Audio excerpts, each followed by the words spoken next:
Welcome back to the deep dive. Today, we're strapping in for something really fascinating.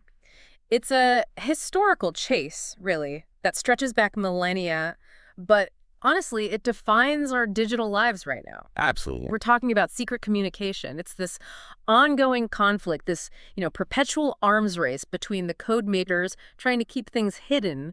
And the code breakers, always trying to find a way in. It's been going on forever. A real cat and mouse game, technologically speaking. It really is. And what's so compelling is how the whole battlefield changes. Yeah. I mean, it shifts dramatically. You go from, physical things like scrolls or hardware. Like the Enigma machine we'll get into. Exactly, to pure math, abstract concepts. And then nowadays it's landing in courtrooms, in political debates, the whole crypto wars thing. That's the core tension, isn't it? So our mission today, for you listening, is this deep dive covering, let's say, 3 big shifts.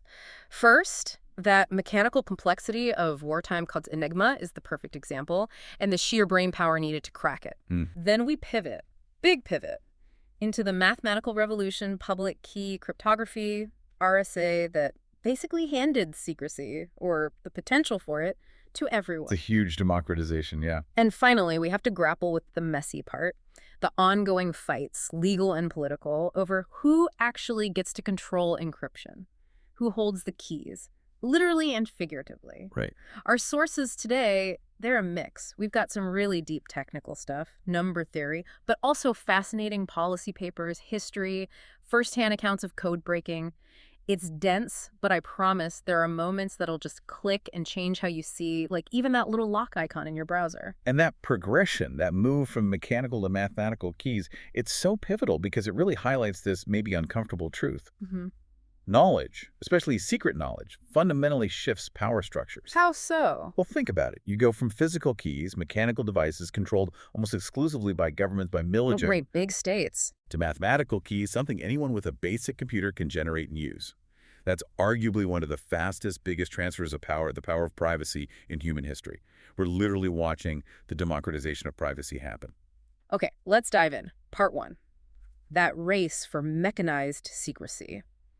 Before we hit Enigma itself, we need to clear up something basic but crucial. People mix these up all the time. Codes versus ciphers. What's the actual difference? Yeah, that's fundamental, and it explains a lot about the historical trajectory. So simply put, a cipher works on the letters, the characters. You take an A, you swap it for a D, maybe based on some key. The basic structure of the language, the letters, it's still there, just scrambled up. Okay, like a substitution cipher. Exactly. But a code, that's different. It replaces whole words or sometimes phrases, maybe even common sentences, with a pre-agreed code word, like attack at dawn might become bluebird. Now, instinctively, you'd think codes are better, right, for hiding things. Because you're replacing whole ideas, not just letters. Seems like it would resist things like frequency analysis, knowing E is common in English. Theoretically, yes. On paper, it looks stronger against certain attacks. But, and this is the key nugget for you listening, codes have this massive, devastating practical flaw. Logistics. Logistics. How? To get the same flexibility as a simple cipher, the ability to say anything you want, not just pre-planned phrases, you need a gigantic code book. Right. You'd need a code word for every possible word you might want to use. Thousands of them. Tens of thousands, potentially. Think about a diplomat needing names, places, technical terms, common phrases. You need a huge dictionary pairing plain text words with code words, and it needs constant updates. Okay, I see the problem. Compiling that is a nightmare. It's an immense ongoing task. And worse, carrying that book around. Imagine being on a battlefield or in an embassy with this thick several hundred-page book. It's a huge operational risk if that book gets captured. Game over. The whole system's broken instantly. Completely compromised. So ciphers, which only needed a short key you could memorize, or maybe a quick machine setting you could reproduce, they just won the practical fight. Convenience was king. Which leads us perfectly to the Enigma machine, the absolute peak, you could say, of that pre-digital mechanical complexity. Arthur Sturbius's invention. It really tried to solve that convenience problem while creating immense complexity. It was the polar opposite of a clunky codebook. Enigma was all about security through mechanical intricacy. The core. Well, you had a standard keyboard, like a typewriter, but the magic was in the rotating scramblers, usually 3 rotors, sometimes more later, and a really crucial static piece called the reflector. Okay, walk us through it. Operator presses a key, say A. What happens inside the box? Right, so you press A, an electrical current goes from the keyboard through an entry wheel, then into the first scrambler, the first rotor. That rotor does a substitution, say A becomes K, then the current goes to the second rotor, K becomes maybe R, then the third rotor, R becomes, let's say, W. Okay, 3 substitutions so far. But here's the clever bit. After the third rotor, the current hits the reflector. The reflector sends the current back through the rotors, but on a different internal path. So W goes back into rotor 3, becomes maybe F, back through rotor 2, F becomes, say, T, back through rotor 1, T becomes G. And then G lights up the lamp board. So pressing A might light up G. Wow, okay, so it's a double scramble back and forth. That sounds incredibly hard to track manually. It was designed to be. But even more critical was this. The rotors moved. With every single key press, at least the first rotor clicked forward 1 position. And then, like an odometer, when the first rotor completed a revolution, it kicked the second rotor forward 1 step, and so on. So the internal wiring, the substitution pathway, was changing with every letter typed. Exactly. The machine was never in the same state twice within a message, practically speaking. The cipher wasn't static, it was incredibly dynamic. The period before the exact substitution pattern repeated was astronomical, far, far longer than any message they'd ever sent. So the machine itself, the hardware was vital, but the actual key for a message wasn't the whole machine, it was the setup for that day. Precisely. The daily key was a combination of things. Which specific rotors were chosen from the set they had, what orders they were put in, the initial ring settings on each rotor, the plug board connections at the front, which did an extra layer of letter swapping before the rotors. Okay, lots of variables. Lots. And critically, the starting position of those 3 rotors. Which letter was showing in the little window for each rotor at the very beginning of the message. Our sources say just that initial rotor starting position alone had 17,576 possibilities for a 3-rotor machine. And that specific setup, the daily key, was dictated by a small manageable key sheet or booklet, distributed in advance, maybe monthly, you'd get a list. Day 1 used rotor's third, I, ring settings, ABC, plug board pairs, X, Y, F, Q, etc., start position, RFU. Day 2, something else. So they got the high complexity of the machine, but the logistical ease of just distributing a short list of settings. Much better than a massive code book. That was the genius of it, operationally speaking. High security, low logistical burden. It still got broken, all that mechanical ingenuity eventually fell. And defeating it, that required a completely different way of thinking, didn't it? It sort of signals the dawn of computation, of modern code breaking. Absolutely. This is where we pivot. From gears and wires, we move into the realm of abstract thought, of mathematical logic. And the breaking of Enigma, well, it's forever linked with that top-secret work at Bletchley Park, Britain's government code and cipher school. And of course, the name Alan Turing looms large. Right. And even though the exact details of how they broke specific messages are still, classified in many ways. Because the methods might still be relevant. Turing's conceptual contribution is just immense. It's fundamental to understanding how we got to the digital age. It connects directly to his theoretical work, his concept of the universal Turing machine. See, Turing wasn't just thinking about building one specific machine to break one specific code. He was thinking much bigger. He conceptualized a single theoretical machine that could be programmed, fed a tape, with instructions to simulate any other computing machine. One machine to rule them all, basically. A software-defined machine. You got it. The idea that the machine's function isn't fixed by its hardware, but by the instructions you give it. That's the core of modern computing. So the breakthrough needed for Enigma wasn't just finding a clever mechanical trick. It was realizing you needed an abstract, programmable approach. You needed a machine, the bomb, developed based on earlier Polish work and Turing's ideas that could systematically, automatically test thousands, millions of possible Enigma settings at high speed. It had to check that entire search space, the 17,570 TD6 starting positions, factoring in potential plug board settings, too. It's really the birth of applying computation, applying software to what was then the hardest problem imaginable. And this created a fascinating cultural clash, didn't it? The military needed mathematicians. No, definitely. The military, funding Bletchley Park, suddenly found themselves utterly reliant on these brilliant but often eccentric academics. Our sources point out this wonderful irony. The establishment realizing they would have to tolerate the scruffiness and eccentricities of the professor types. You can just picture the generals meeting Turing. Exactly. It was a recognition, maybe reluctant, that national survival now depended on this completely different kind of expertise, pure brain power. It didn't matter if they followed military protocol. It mattered if they could think the unthinkable and break the unbreakable. It was a huge shift. A recognition that intellectual capital was the new strategic weapon. Okay, so that mechanical arms race hits its peak and then gets surpassed by computation. This leads us into the next big era, the shift to mathematics as the core of security.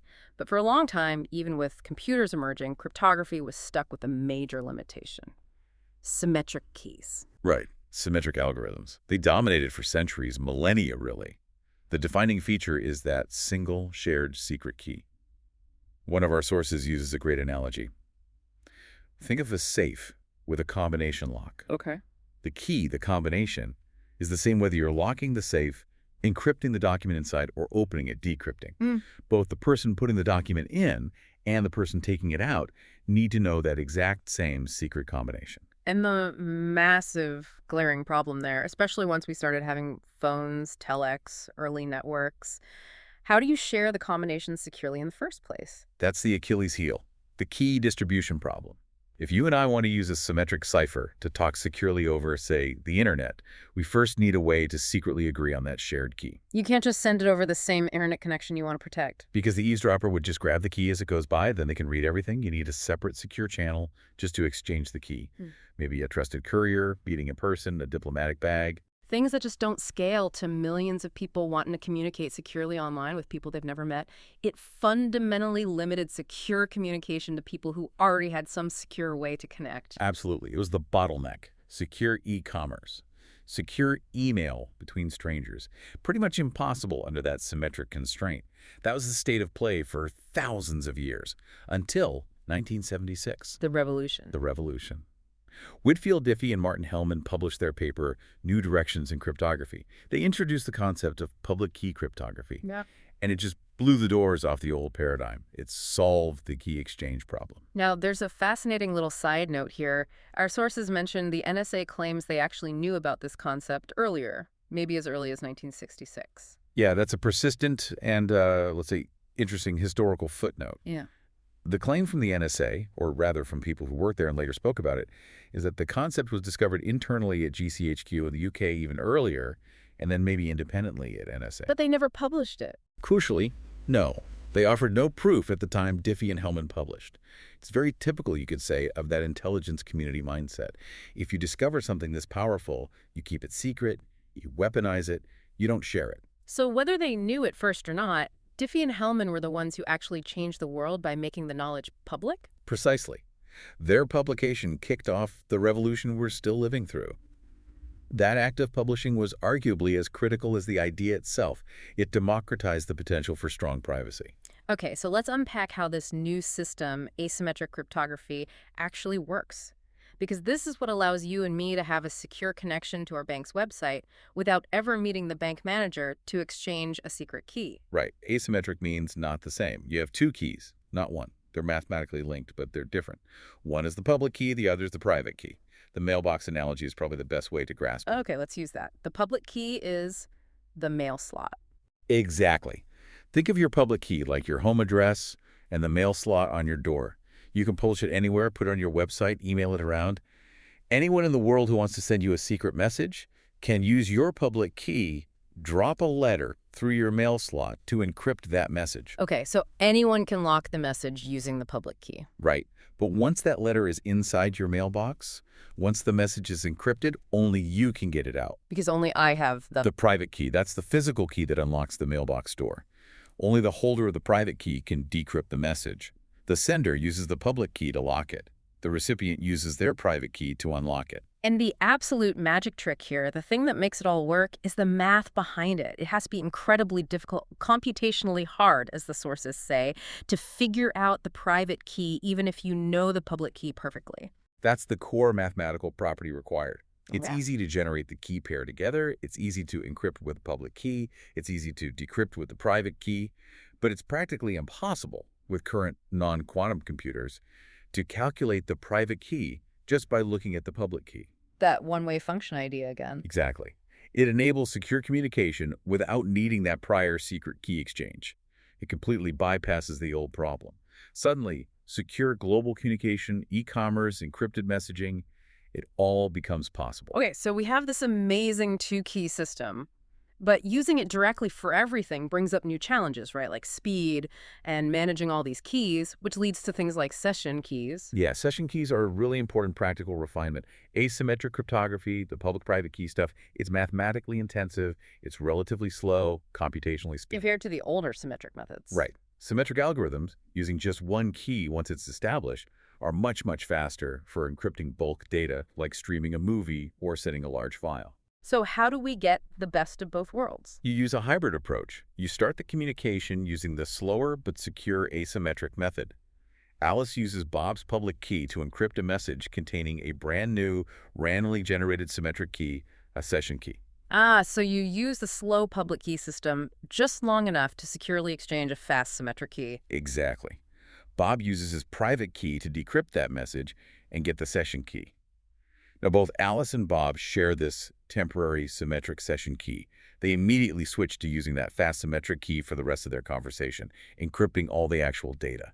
And these session keys are temporary. Very temporary. Used for just one session, one website visit, one phone call, and then thrown away.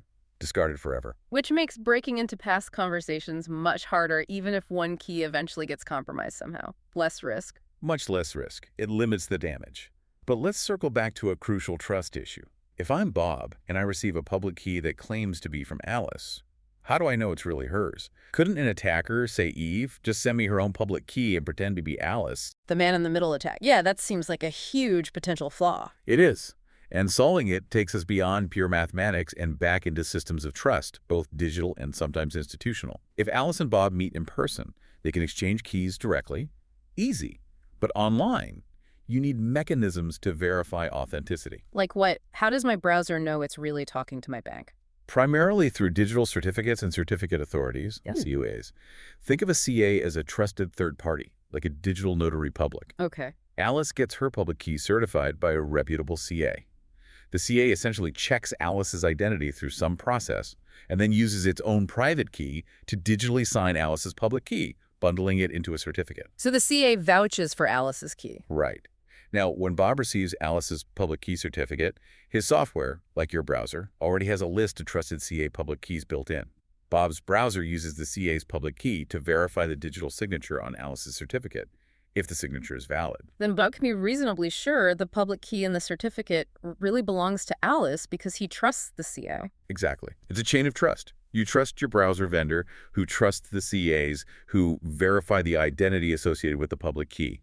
It's this complex web of public key infrastructure, PKI, that underpins most secure communication online today. Okay, so the framework is there. Public key crypto solves key exchange, certificates handle trust. Now let's get into the engine that made this practical, especially in the early days. The RSA algorithm, Rivest, Shamir, Adelman. Right. RSA became the workhorse. Its security rests entirely on the presumed difficulty of a specific mathematical problem, the RSA problem, or RSAP. Okay, the sources define RSAP as finding the ETH roots modulo a composite integer n, which sounds pretty opaque. It does, doesn't it? Let's break that down. What it really boils down to for practical purposes is the difficulty of factoring large number. Factoring, like finding the prime numbers that multiply together to make a bigger number? Precisely. The security of RSA relies on the fact that it's relatively easy to take two huge prime numbers, let's call them $P$, and multiply them together to get a massive composite number. 9. Multiplying is fast, even for huge numbers. Computers love multiplying. Trivial. But try going the other way. If I give you that massive number, say it's 617 digits long, which is typical for 2048-bit RSA, and I ask you, okay, find the two prime numbers, $T that I multiplied to get this nuller. That's incredibly hard. Why is factoring so much harder? It feels like it should be related. It's that one-way function idea again. Multiplication defines the forward path, easily traveled. Factoring is trying to find the path backward, and there's no easy map. For large numbers, the only known way for classical computers is essentially sophisticated trial-and-error testing potential factors. If $1 is large enough, the number of candidates to test becomes astronomically large. It would take the fastest supercomputers today longer than the age of the universe to factor a securely large RSA number by brute force. Okay, so the security hangs on the difficulty of factoring dollars. What about the other part of that definition, the ETH roots modulo n? Right. The modulo $1 part is crucial too. It means all the math involved in RSA encryption and decryption happens within a finite system, using modular arithmetic. Think of clock arithmetic. 8 plus 5 on a 12-hour clock isn't 13, it's 1. It wraps around. Okay. RSA operations happen modulo $1. This structure is what allows the public key, which involves a number 8, and the private key, which involves a related number $, to neatly encrypt and decrypt messages. Finding that private exponent dollars without knowing the factors in token dollars is equivalent to the factoring problem, it's just as hard. The modular arithmetic provides the mathematical space where the encryption-decryption works, while the factoring difficulty provides the security lock. And the history of people actually trying to factor these RSA challenge numbers, it really shows the scale of this difficulty and how fast computing power was catching up. Oh, absolutely. The RSA challenges were benchmarks. They tell the story of an arms race in computing power and algorithms. Let's look at MIPS years, basically, the computational effort of 1 million instructions per second running for a year. Okay, a measure of total computation needed. Right. Back in 1984, they factored a 71-digit number. It took about 0.1 MIPS years. Peanuts, relatively speaking. Okay. Fast forward just 10 years to 1994, the famous RSA 129 challenge number 129 decimal digits. Factoring that took an estimated 5,000 MIPS years. Wow. From zero point 0.1 to 5,000 in a decade. Yeah. Staggering growth in the effort required and the power brought to bear. It shows how quickly the complexity scaled. Yeah. And it meant cryptographers constantly had to recommend longer and longer key sizes just to stay ahead of Moore's law and algorithmic improvements. What was secure 1 year might be breakable 5 years later. And the methods used to break these numbers got more sophisticated too, right? Not just faster computers, but better math. Things like the quadratic sieve, QS, and the number field sieve, NFS. Exactly. Brute force testing wasn't feasible. You needed clever algorithms. The quadratic sieve was a major breakthrough for factoring numbers around 100 digits. But for even larger numbers, the general number field sieve, or GNFS, proved much more powerful. What was the leap there? What made GNFS better than QS, conceptually? It's complex. But essentially, GNFS tackles the problem in a more abstract mathematical space. Instead of just working with regular integers, it operates in algebraic number fields. Okay, you lost me slightly. Different kind of math. Think of it like moving the problem to a different dimension where you have more tools available. It allows finding relationships between potential factors much more efficiently than QS can, especially as the number dollars gets really large. The sources mention RSA 130 digits, 2 65-digit primes. It was factored using GNFS using about 500 MIPS years. Wait, only 500? That's much less than the 5,000 for RSA 129 just a bit earlier. How? Well, RSA 129 used the older QS method over many months with distributed computing. RSA 130 used the newer, much more efficient GNFS. The estimate was that GNFS was about 2.5 times faster than QS would have been for a number that size. It showed GNFS was the new king of factoring algorithms. So even the factoring challenge itself is subject to mathematical breakthroughs, which means relying only on factoring might be risky long term. Cryptographers must be looking for alternatives. Constantly.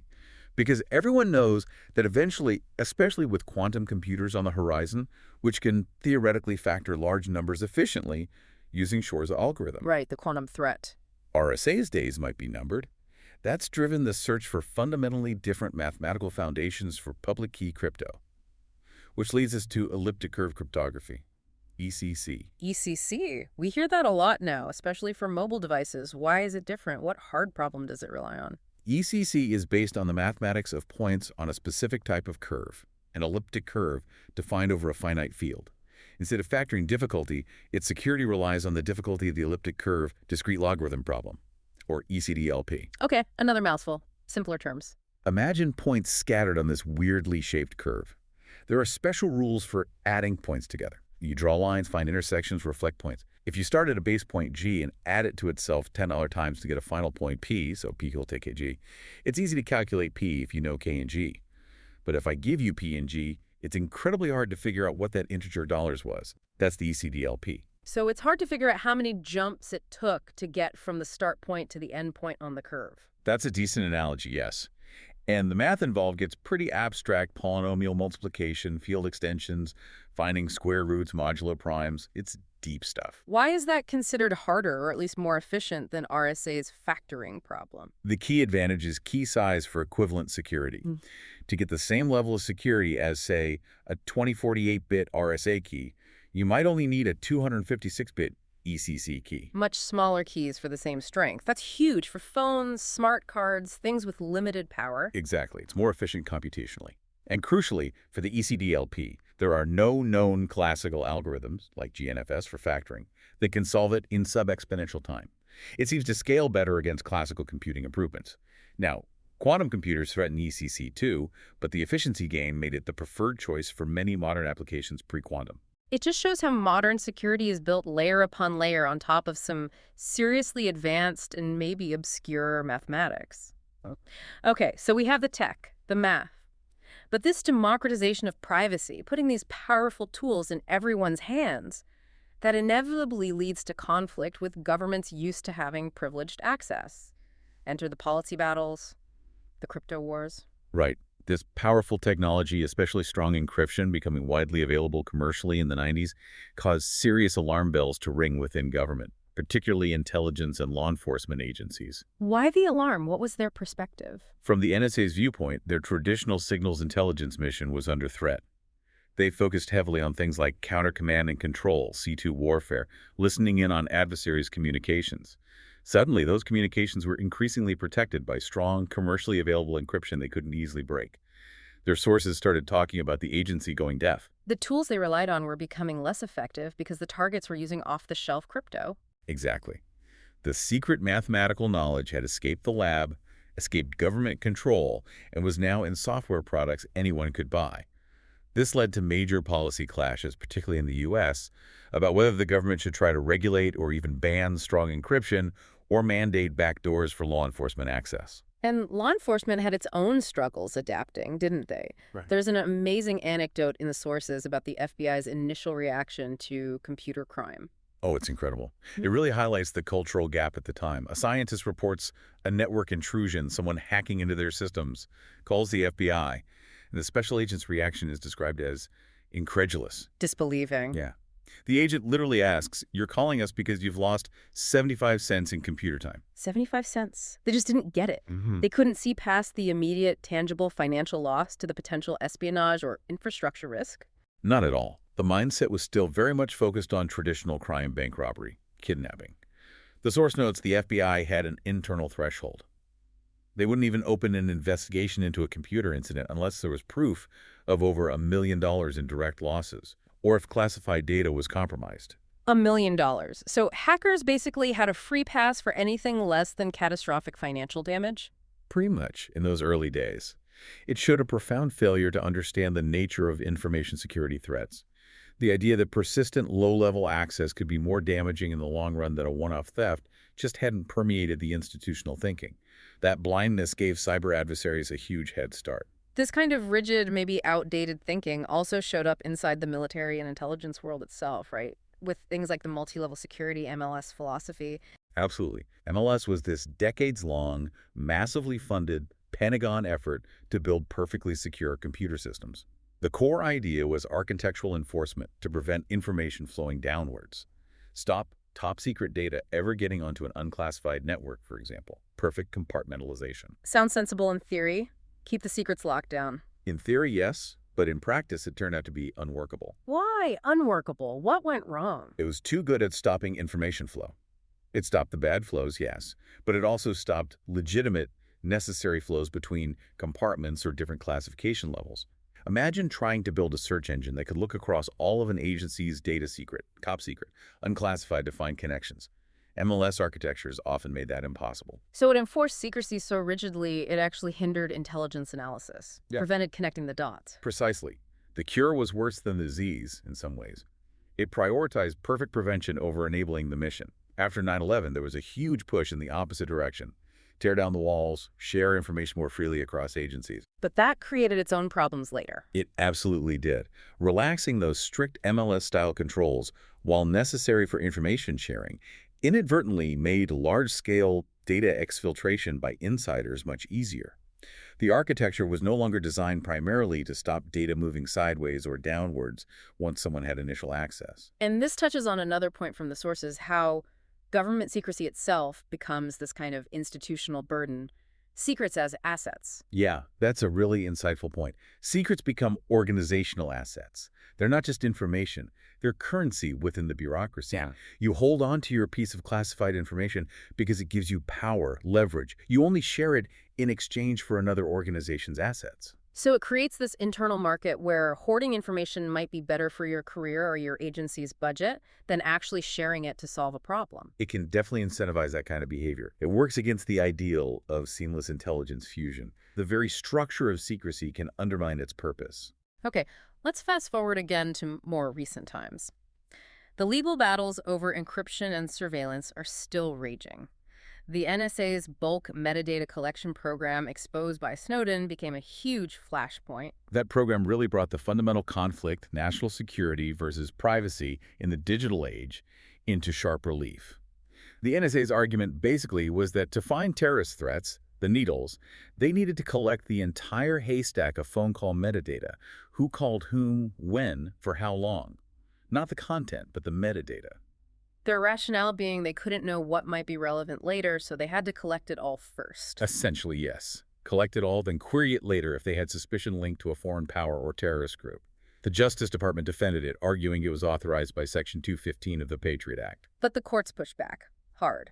There was a major ruling from the Second Circuit Court of Appeals in 2015. That was a landmark ruling. The court flatly rejected the government's interpretation.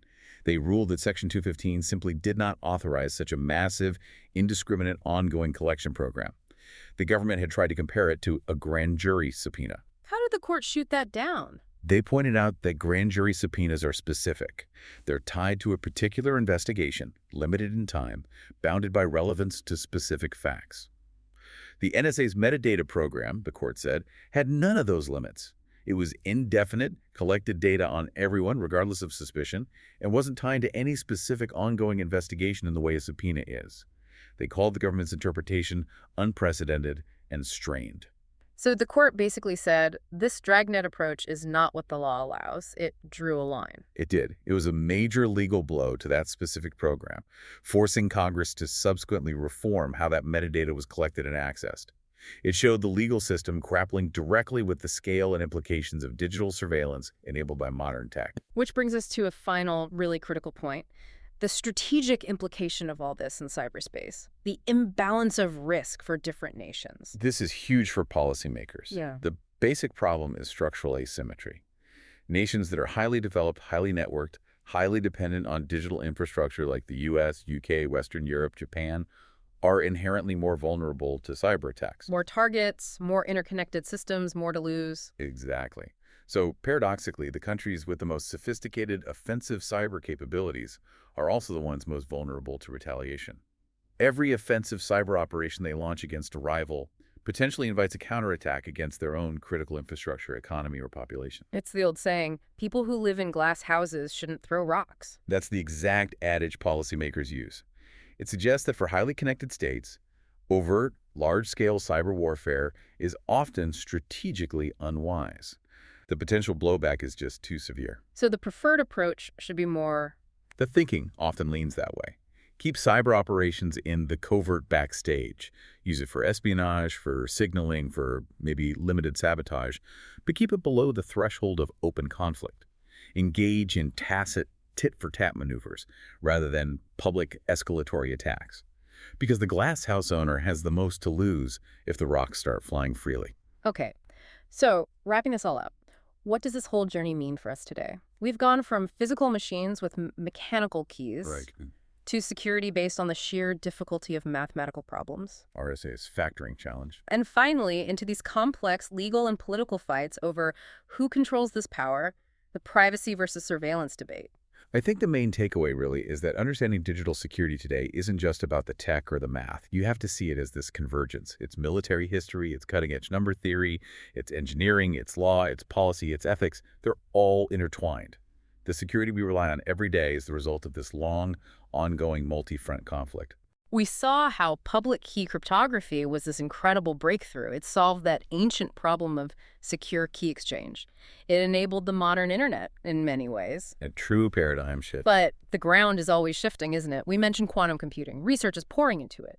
And if, or perhaps when, large-scale quantum computers become a reality, they threaten to break RSA, ECC, all the public key crypto we currently depend on, because they can factor large numbers and solve the discrete logarithm problem efficiently. That's the next looming cliff edge, cryptographically speaking. So here's the final thought, the provocative question for you to ponder. If quantum computing shatters the mathematical foundations of our current secure systems, what comes next? What's the next revolutionary paradigm going to be? Will it be based on even more complex mathematics resistant to quantum attacks? Will it involve quantum physics itself, like quantum key distribution? Or something completely different we haven't even conceived of yet? What will secure our digital world in the post-quantum era? That's the multi-trillion-dollar question facing cryptographers, governments, and businesses right now. The arms race continues.